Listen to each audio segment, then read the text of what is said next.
The Supreme Court has upheld the rights of the erstwhile royal family of Travancore in the administrations of the Sree Padmanabha Swamy temple at Thiruvananthapuram, allowing the appeal filed by members of the Travancore family. The top court reversed the finding of the High Court of Kerala that the rights of the family ceased to exist with the death of the last ruler of the Travancore in 1991.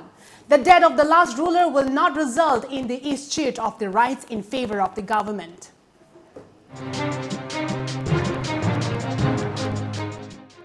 The Supreme Court has upheld the right of the Travancore royal family to manage and control of the Padmanabha Swamy temple in Kerala. The order was passed by a bench of Justices U.U. Lalit and Indu Malhotra. The verdict was on the dispute on whether the control of the Padmanabha Swamy temple in Kerala will vest with the state government or the Travancore royal family. The bench held that the death of the King of Travancore, who signed the covenant, does not affect sabbateship, which means management and maintenance of the idol of the Travancore royal family. The court thus gave the note for the constitution of an administrative committee which will manage the affairs of the temple. The district judge of the Thiruvananthapuram will be the chairperson of this committee. It was further specified that all members of the Padmanabha Swamy temple committee will be Hindus.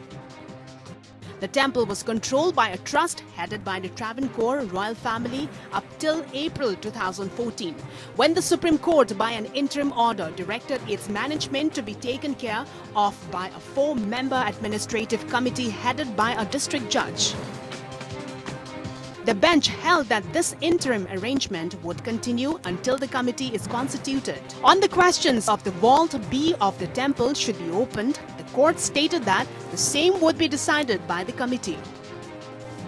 The appeals before the Supreme Court were filed against a 2011 Kerala High Court judgment directing the state government to take over control of the Sree Padmanabha Swamy temple, its assets and management. The matter was pending for over 9 years. The Kerala High Court bench of Justices C.N. Ramachandran Nair and K. Surendra Mohan has ruled that the state government should take over the control of the temple from a trust headed by the royal family. The High Court has also directed the government to open all vaults, make inventory of the entire articles and create a museum to exhibit all the treasures of the temple for the public, devotees and the tourists. Viewing of the same could be arranged for on a payment basis in the temple premises itself, the court has ordered. On appeal against this verdict, the Supreme Court on May 2011 ordered a detailed inventory of the article at the temple, including the vaults, which had long rumored to be holding immense riches.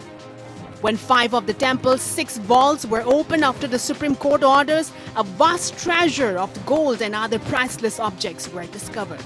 It was estimated that the intrinsic value of the treasure amounted to more than rupees 90,000 crore. One of the vaults could not be opened. The opening of the same was later kept in abeyance by the apex court.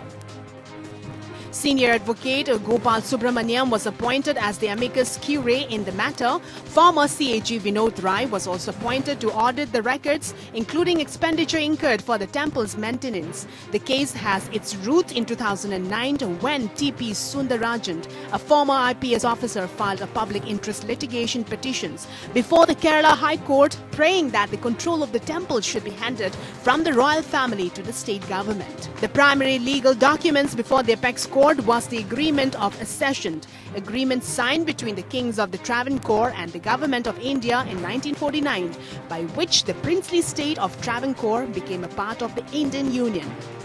Bureau Report.